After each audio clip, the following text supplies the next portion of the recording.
గం గణపతయే నమః. దుం దుర్గాయై నమః. ద్రాం దత్తాత్రేయాయ నమః. శరబిందు సమాకారే పరబ్రహ్మస్వరూపిణి వాసరాపీఠనిలయే సరస్వతీ నమోస్తుతే. ఓం గం గణపతయే నమః. దుం దుర్గాయై నమః. ద్రాం దత్తాత్రేయాయ నమః. మారుతి అనుగ్రహం ప్రారంభ ఏప్రిల్ 5, 2026 పరాభవనామ సంవత్సరం ఉత్తరాయణం వసంత ఋతువు మాసం చైత్రమాసం కృష్ణపక్షం తదియ విశాఖ నక్షత్రం ఆదివారం. ఈరోజు దీపారాధన సంకటహర చతుర్థి వల్ల తప్పకుండా ఈరోజు దీపారాధన చేసిన వాళ్లకు విద్యాయోగం, ఎవరు చేసినా సరే ఆ ఇంట్లో పిల్లలకు విద్యాయోగం కలుగుతుంది. మూడు ఒత్తులు ఒక ఒత్తిగా చేసి ఆవు నెయ్యి వేసి దీపారాధన చేయండి. అయితే ఇవాళ తలస్నానం చేసి దీపారాధన చేయండి. సూర్యాస్తమయం లోపు ఈ దీపం వెలిగించాలి. సాయంత్రం 6:30 లోపు ఈ దీపాన్ని వెలిగించండి. గణపతి ఎదురుగా మీ పూజా మందిరంలో ఈ దీపం వెలగాలి. ఈ దీపారాధన చేసిన వాళ్ళ ఇంట్లో తప్పకుండా వాళ్ళ పిల్లలకు విద్యాయోగం కలుగుతుందంటే వాళ్ళు బాగా చదువుతారు, ఎగ్జామ్స్ పాస్ అవుతారు. ఇక అదృష్టమైశ్వర్యం. ప్రతిరోజు ఈ ఛానల్లో దీపారాధన సూర్యాస్తమయంలోపు చేయమని చెప్తాను. ఆ నియమాన్ని మాత్రం మర్చిపోవద్దు. సూర్యాస్తమయం తర్వాత దీపారాధన పని చెయ్యదు. సరే, చాలామందికి ఒక ప్రశ్న ఏంటంటే, ఉగాది పంచాంగ యోగం అంటే ఉగాదికి గ్రహస్థితి మారుతుంది, జాతకం మారుతుంది, మాకు ఏదైనా మంచి జరుగుతుందా? తప్పకుండా జరుగుతుంది. ప్రస్తుతం గురువు కర్కాటక రాశిలో ఉచ్చస్థితిలోకి రాబోతున్నాడు. తప్పనిసరిగా చాలామందికి మంచి జరగబోతోంది. ఎంతో కాలంగా అంటే పోయిన సంవత్సరం లేదా 2 ఏళ్ల క్రితం 3 ఏళ్ల క్రితం నా దగ్గరికి వచ్చి కలిసిన వాళ్ళకు కూడా నేను ఒకటే చెప్తున్నాను, మీరు తప్పకుండా మళ్ళీ ఒకసారి కలవండి. ఒకవేళ రాలేకపోతే ఫోన్లో మాట్లాడండి. ఎందుకంటే 12 సంవత్సరాల తర్వాత గురువు ఉచ్చస్థితిలోకి వస్తున్నాడు. మీ జాతకంలో గురువు ఏ స్థానంలో ఉన్నాడో దాన్ని బట్టి మీకు విపరీతంగా కలిసి వస్తుంది. మీ కష్టాలు సమస్యలన్నీ పోతాయి. చాలామంది వచ్చి కలుస్తున్నారు, కొంతమంది రాలేక ఫోన్లో కూడా. ఎందుకంటే ఇప్పుడు ఎండలు లేదా దూర ప్రాంత ప్రయాణాలు ఇదివరకులాగా లేదు పరిస్థితి, ఓపికలు లేవు. ఎంతో దూరం నుంచి రావాలంటే కష్టం. కాబట్టి ఈ గురువు పుష్కర యోగిని అంటే ఎప్పుడైనా గుర్తుపెట్టుకోండి, పుష్కర నవాంశ యోగం అంటారు దీన్ని. ప్రతి రాశిలో కూడా గురువు ఉచ్చస్థితిలో ఉండడు. 12 రాశుల్లో కేవలం ఒకే రాశిలో ఉచ్చస్థితిలో ఉంటాడు ఆయన. ఆ గురుగ్రహము 12 సంవత్సరాల తర్వాత కర్కాటక రాశిలోకి రాబోతున్నాడు. దానివల్ల ఏంటి, మాకు జాతకం మారేదేంటి? ఖచ్చితంగా మారుతుంది. ఎందుకంటే ధనకారకుడు గురువు, విద్యాకారకుడు గురువు, వివాహకారకుడు గురువు, గృహకారకుడు గురువు, అన్ని ఆధిపత్యాలు ఆయన చేతిలోనే ఉన్నాయి. అందులో ఈ ఉగాదికి రాజు గురువయ్యాడు.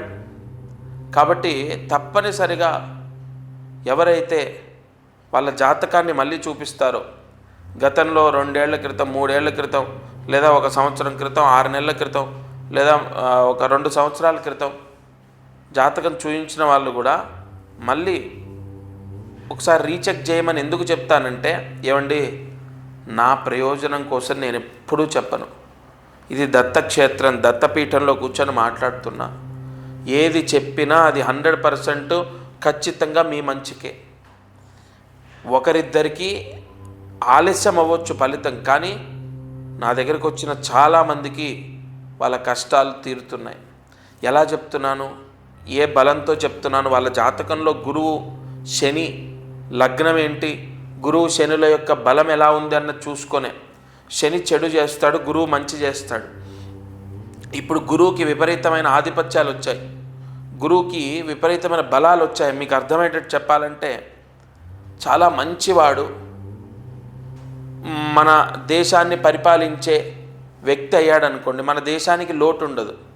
అలాగే ప్రజలందరినీ కాపాడడానికి గురుగ్రహానికి ఆధిపత్యాలు వచ్చాయి ఈసారి. అందులో ఉచ్చ స్థితిలో ఉన్నాడు. కాబట్టి తప్పకుండా మీరందరూ కూడా రోజు ఈ ఛానల్లో ఎన్నో దీపారాధనలు చేస్తున్నారు, ఎన్నో మంత్రాలు చదువుకుంటున్నారు.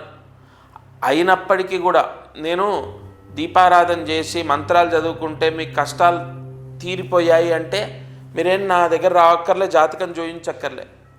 కానీ కొన్ని దోషాలు ఎలా ఉంటాయంటే వాళ్ళ వ్యక్తిగత జాతకంలో గురువు ఉన్న యోగాన్ని బట్టే వాళ్ళు పరిహారం చేసుకోవాలి.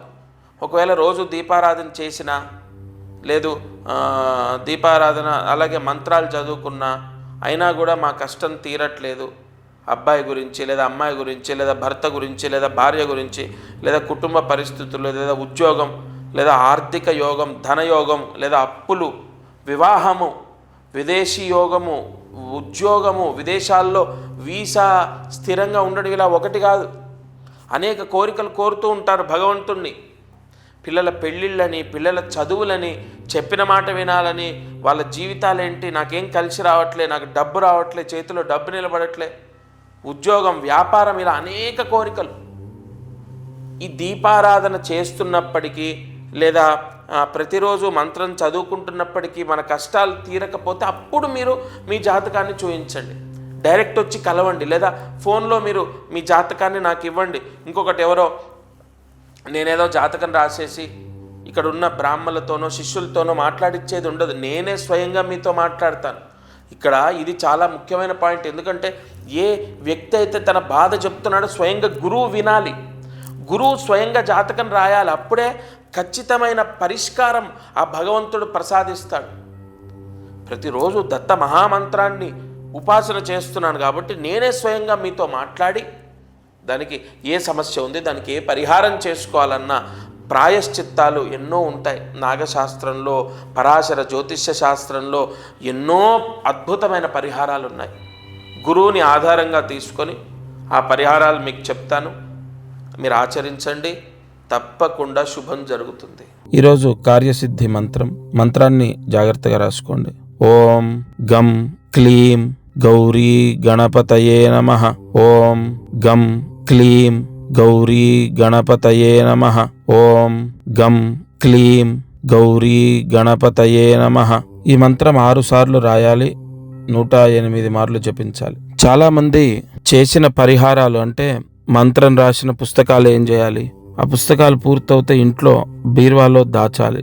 ఎందుకంటే అవి దైవ సమానం. అందులో ఉన్న ఒక్కొక్క మంత్రం చాలా పవర్ఫుల్. అవి జాగ్రత్తగా బీరువాలో పెట్టుకుంటే చాలా మంచిది. ఇక ఇంటికి కట్టిన పరిహారాలు సంవత్సరన్నర దాటితే, 18 నెలలు దాటితే అది తీసి ఎక్కడైనా నదిలో వేయాలి.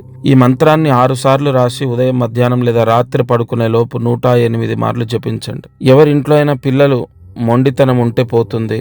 ఎగ్జామ్స్ క్లియర్ అవ్వాలి, బ్యాక్లాగ్స్ క్లియర్ అవ్వాలి, సబ్జెక్ట్స్ మిగిలిపోయాయి అవి కంప్లీట్ అవ్వాలి. తల్లి తండ్రి భగవంతుడిని ఎంతో వేడుకుంటుంటారు పిల్లల గురించి. నిజంగా చెప్తున్నాను, విశాఖ నక్షత్రంలో సంకటహర చతుర్థి వచ్చింది.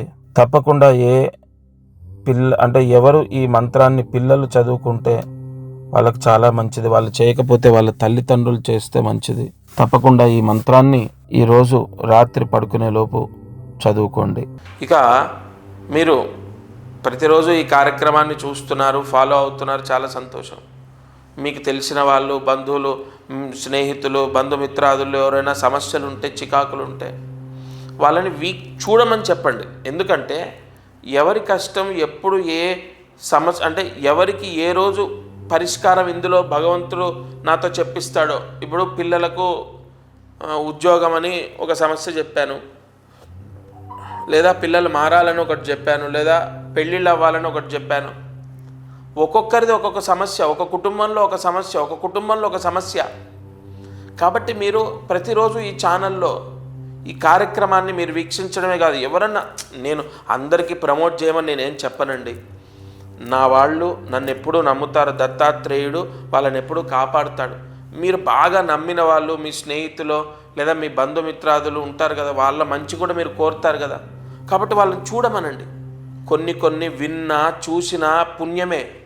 వాళ్ళు చూస్తే ఏమో వాళ్ళ సమస్య ఏదో ఒకరోజు నా నోట వాళ్ళ సమస్యకు పరిష్కారం భగవంతుడు దత్తాత్రేయుడు చెప్పించవచ్చు కదా.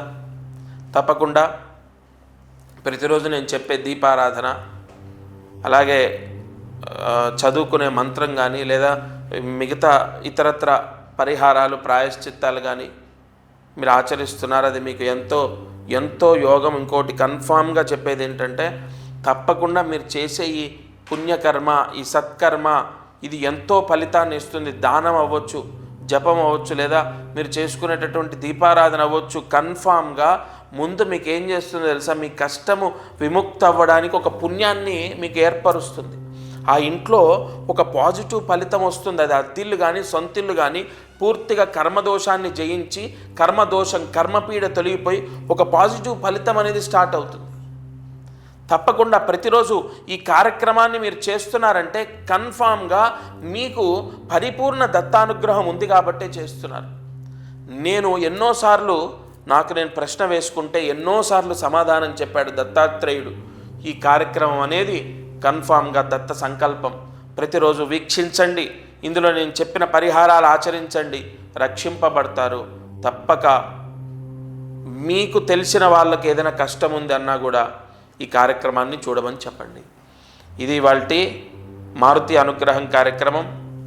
దత్తార్పణమస్తు.